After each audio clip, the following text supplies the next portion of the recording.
नमस्कार, जोहार ही चलते हैं झारखंड की ताज़ा खबरों की ओर। लेकिन उससे पहले अगर आपने अभी तक इस चैनल को सब्सक्राइब नहीं किया तो सब्सक्राइब कर लें, जिससे कि आपको झारखंड की ताज़ा खबर रोजाना मिलती रहे। सबसे पहली बड़ी खबर, मुख्यमंत्री हेमंत सोरेन की बड़ी घोषणा, सरकारी दर पर आम नागरिकों को जल्द मिलेगी एयर एम्बुलेंस की सुविधा। मुख्यमंत्री हेमंत सोरेन ने कहा कि राज्य के आम नागरिकों को जल्द ही सरकारी दर पर ही एयर एम्बुलेंस की सुविधा मुहैया करवाई जाएगी और इससे बेहतर इलाज के लिए मरीजों को देश के किसी भी कोने में स्थित अस्पताल में इलाज के लिए ले जा पाएंगे। ग्रामीण क्षेत्रों में भी जरूरतमंद मरीजों को जेनेरिक मेडिसिन उपलब्ध कराया जा सके, इसके लिए कार्य योजना तैयार की जा रही है। स्वास्थ्य क्षेत्र में कई चीजें ऐसी है जिनको जमीनी स्तर पर तैयार करने की आवश्यकता है। राज्य के सभी जिला मुख्यालय में स्थित अस्पताल विशेषज्ञ डॉक्टरों की मौजूदगी में कार्य करे, यही हमारी सरकार की प्राथमिकता है। लातेहार में मूर्ति विसर्जन के दौरान दो समुदाय में झड़प, अश्लील गाना बजाने को लेकर हुई बहस। लातेहार जिले के सदर थाना क्षेत्र के पतरातू गांव में मूर्ति विसर्जन को लेकर दो समुदाय के बीच झड़प हुई। विसर्जन के दौरान अश्लील गाना बजाने को लेकर एक समुदाय के कुछ लोग दूसरे समुदाय के लोगों से उलझ गए। एक समुदाय का कहना था कि आप लोग मूर्ति विसर्जन में अश्लील गाना बजाते हैं और इसी बात को लेकर दोनों समुदाय के बीच कहासुनी हो गई। इस झड़प में मुस्लिम समुदाय के लोगों ने हिंदू समुदाय के एक युवक अशोक साव को मारपीट कर घायल कर दिया। घटना की सूचना मिलते ही स्थानीय विधायक बैद्यनाथ राम, एसपी अंजनी अंजन, एसडीओ शेखर कुमार दलबल के साथ पतरातू गांव पहुंच चुके हैं और दोनों समुदाय के बीच शांतिपूर्ण वातावरण बनाए रखने की अपील की है। और झारखंड में स्थानीय लोगों को नौकरी देने की पहल हो गई शुरू। जमशेदपुर में 223 और रांची में 104 कंपनियों ने करा लिया है रजिस्ट्रेशन। झारखंड में नियोजन नीति लागू करने की आरंभिक प्रक्रिया में जमशेदपुर ही अव्वल है। पूरे राज्य में सबसे अधिक 217 कंपनियों ने जमशेदपुर रोजगार कार्यालय और 6 कंपनियों ने घाटशिला रोजगार कार्यालय में रजिस्ट्रेशन करवा लिया है। अब यहाँ के 75% स्थानीय नागरिकों को नौकरी मिलेगी। नई नियोजन नीति के मुताबिक निजी कंपनियों को अपने संस्थान में 75% स्थानीय को नियुक्ति करनी है और इसके लिए उन्हें श्रम विभाग के तहत नियोजन विभाग में रजिस्ट्रेशन भी करवाना है। राज्य के विभिन्न जिलों के अस्पतालों में बीते 12 दिनों से स्वास्थ्य सेवा व्यवस्था चरमराई है। ऐसा इसलिए क्योंकि इन अस्पतालों की व्यवस्था वर्षों से अनुबंध पर काम कर रहे कर्मी संभाले हुए थे। वो सभी कर्मी 12 दिनों से हड़ताल पर चल रहे। वहीं कई अनुबंधित चिकित्सा कर्मी राजभवन के पास आमरण अनशन पर बैठे हैं। इन आमरण अनशन पर बैठे स्वास्थ्य कर्मियों की हालत बिगड़ने लगी है।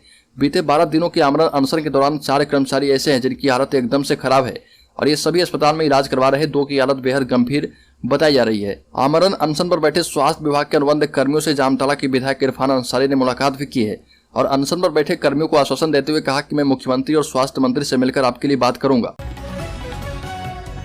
साहिबगंज के दाहू यादव के घर पर ईडी ने चिपका दिया इश्तेहार, पुलिस पहुंची घर। ईडी की ओर से 4 नोटिस भेजे जाने के बाद भी 100 करोड़ के अवैध खनन मामले के फरार आरोपी साहिबगंज के दाहू यादव के पेश नहीं होने के बाद एक बार फिर से ईडी ने नोटिस जारी कर दिया है। इस नोटिस को स्थानीय पुलिस ने दाहू यादव और उसके भाई सुनील यादव के घर पर चिपका दिया है। 1000 करोड़ के अवैध खनन मामले में दाहू यादव उर्फ राजेश यादव एवं उसके भाई जिला परिषद उपाध्यक्ष सुनील यादव उर्फ फिरोज यादव दोनों ही आरोपी हैं और इन्हें कई बार ईडी ऑफिस में आने को कहा गया था, लेकिन वो नहीं पहुंचे, जिसके बाद ईडी ने संज्ञान लेते हुए दोनों के घरों में नोटिस चिपकाया है। साथ ही उन्हें 1 महीने के भीतर हाजिर होने को कहा गया है। हॉलीवुड अभिनेत्री ईसा आलिया मर्डर केस में नया खुलासा, हथियार सप्लाई करने वाले व्यक्ति की गिरफ्तारी, पति के साथ मिलकर बनाई थी हत्या की पूरी प्लानिंग। अभिनेत्री ईसा आलिया मर्डर केस में पुलिस ने हथियार सप्लाई करने वाले व्यक्ति को गिरफ्तार किया है। गोंदा थाना क्षेत्र के मोहित कुमार पर आरोप है कि उसने ही अभिनेत्री की हत्या में शामिल हथियार की सप्लाई की थी। पुलिस को लंबी छानबीन के बाद यह सफलता हाथ लगी है। मोहित और अभिनेत्री ईसा आलिया के पति प्रकाश ने एक दूसरे से फेसबुक पर बातचीत की थी। सोशल मीडिया पर हुई चर्चा में अभिनेत्री ईसा आलिया के मर्डर की योजना तक बनी थी। ईसा आलिया के पति और हथियार सप्लाई करने वाले ने सोशल मीडिया के साथ साथ फोन पर भी लंबी बातचीत की थी। इस कॉल रिकॉर्ड और फेसबुक पर हुए चैट के आधार पर पुलिस ने गिरफ्तारी की। 10 साल पहले बने आधार कार्ड अपडेट नहीं कराने पर होंगे रद्द। अगर आपका आधार कार्ड 10 साल पहले बना है तो उसे अपडेट करवा लें। समय रहते अपडेट नहीं कराने पर आधार कार्ड रद्द भी हो सकता है। जिला यूआईडी पदाधिकारी अमित कुमार सिंह का कहना है कि 10 साल पहले बने सभी आधार कार्ड को अनिवार्य रूप से अपडेट कराना है। राज्य सरकार ने इस संबंध में सभी जिलों को निर्देश जारी कर दिया है। आधार कार्ड धारकों का मोबाइल नंबर, एड्रेस आदि अगर बदल गया है तो उसे भी अपडेट करा लेना है। राज्य सरकार के निर्देश पर जिले भर में आधार कार्ड का अपडेटेशन शुरू कर दिया गया है। जिले के सभी आधार सेवा केंद्रों और शिक्षा विभाग के सभी CRC circle resource centre, BRC block resource centre, CSC Pragya केंद्रों को जरूरी दिशा निर्देश जारी कर दिए गए हैं। झारखंड के सरकारी स्कूलों के बच्चे जनजातीय भाषाओं में भी पढ़ाई करेंगे। पहले से 3री क्लास के बच्चे हो, मुंडारी, खड़िया, कुड़कू और संताली भाषा में भी पढ़ाई करेंगे। फंडामेंटल लिटरेसी और न्यूमेरेसी FLN प्रोग्राम में जनजातीय भाषा को शामिल किया जा रहा। 2023 के नए शैक्षणिक सत्र से इसकी शुरुआत की जाएगी। स्कूली शिक्षा एवं साक्षरता विभाग ने इसकी तैयारियां शुरू कर दी है। राज्य के सभी सरकारी स्कूलों में पहले से तीसरी तक के छात्र छात्राओं के लिए फंडामेंटल लिटरेसी और न्यूमेरेसी कार्यक्रम चल रहा और इसमें भाषा और गणित विषय पर विशेष रूप से जोर दिया गया है। अब नए शैक्षणिक सत्र से 5 जनजातीय भाषाओं को इसमें जोड़ा गया है।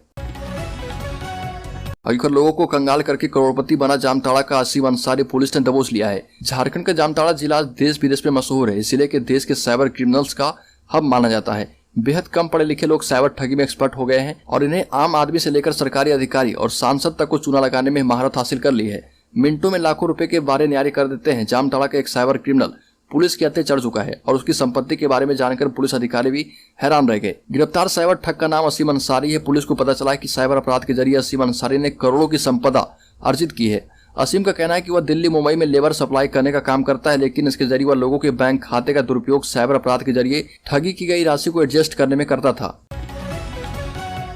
राज्य के मुख्यमंत्री हेमंत सोरेन ने कहा कि झारखंड के हेल्थ सेक्टर के डार्कनेस को करेंगे दूर। इटकी में खुलेगा अजीम प्रेमजी मेडिकल कॉलेज। रांची जिला स्थित इटकी में Azim Premji foundation medical college और अस्पताल खुलेगा। यह जानकारी मुख्यमंत्री हेमंत सोरेन ने जिमखाना क्लब में चिकित्सकों के एक सेमिनार में दी। इसके अलावा अपोलो ग्रुप के साथ भी उन्होंने एक सकारात्मक बातचीत का जिक्र किया और कहा कि Apollo hospital Ranchi smart city में अस्पताल के साथ अपने कारोबार को विस्तार देने जा रहा और जल्द यहाँ पर अत्याधुनिक अस्पताल बनेगा। इसके लिए जमीन का आवंटन सहित सभी जरूरी प्रक्रिया पर रेड्डी ग्रुप के साथ बातचीत चल रही है। जमीन की खरीद बिक्री मामले में ईडी ने विष्णु अग्रवाल और वैभव मणि त्रिपाठी का मोबाइल डेटा किया हासिल। ईडी ने सेना और सरकारी जमीन की खरीद बिक्री मामले में न्यूक्लियस मॉल के मालिक और रांची के सब रजिस्ट्रार वैभव मणि त्रिपाठी की मोबाइल का डेटा हासिल कर लिया है। इस काम के लिए इन दोनों को समन भेजकर बुलाया गया था ताकि बाद में कोई कानूनी विवाद पैदा नहीं हो। इन दोनों के मोबाइल ईडी ने छापेमारी के दौरान जब्त किया था। ईडी ने 4 नवंबर 2022 को सेना और सरकारी जमीन की खरीद बिक्री के आरोप में न्यूक्लियस मॉल के मालिक विष्णु अग्रवाल, रांची के वर्तमान सब रजिस्ट्रार वैभव मणि त्रिपाठी और तत्कालीन सब रजिस्ट्रार घासीराम पिंगुआ, सेना की जमीन के कथित मालिक प्रदीप बागची और कोलकाता के व्यापारी अमित अग्रवाल से जुड़े लोगों के ठिकाने पर छापा मारा था। झारखंड में हरे रंग के साफा पर विवाद बढ़ता जा रहा। सीएम हेमंत सोरेन ने बूढ़ा पहाड़ पर विकास योजनाओं की शुरुआत की थी। इस कार्यक्रम में अधिकारियों के गले में भी हरे रंग का गमछा था और बीजेपी ने इस पर आपत्ति जताई है। मुख्यमंत्री हेमंत सोरेन ने 27 जनवरी को बूढ़ा पहाड़ पर विकास योजनाओं का शुभारंभ किया था। इस दौरान मुख्य सचिव एवं अन्य अधिकारियों को हरे रंग का साफा यानी गमछा पहनाने और उन अधिकारियों के द्वारा उसे सहर्ष स्वीकार कर लेने पर भारतीय जनता पार्टी ने आपत्ति जताई।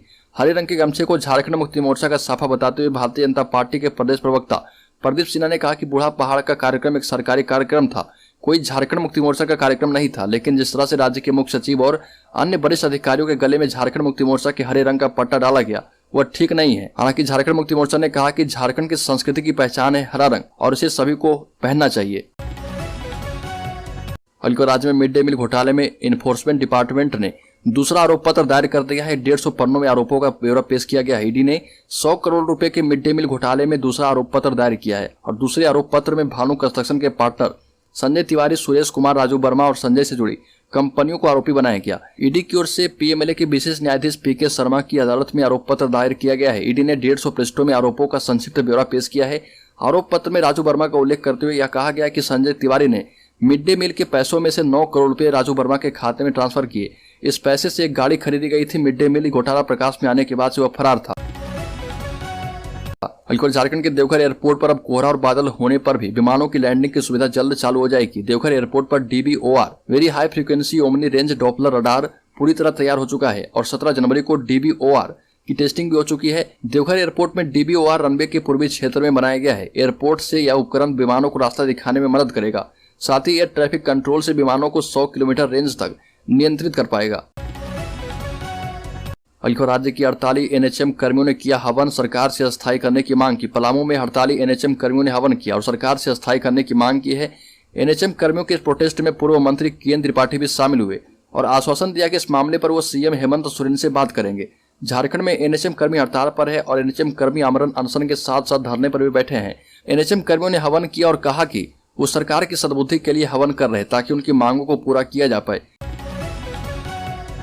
झारखंड के कृषि मंत्री बादल पत्रलेख ने कहा कि मुख्यमंत्री हेमंत सोरेन के नेतृत्व में राज्य के किसानों और पशुपालकों को आर्थिक रूप से समृद्ध बनाने के लिए कई योजनाओं को आकार देने का प्रयास जारी है।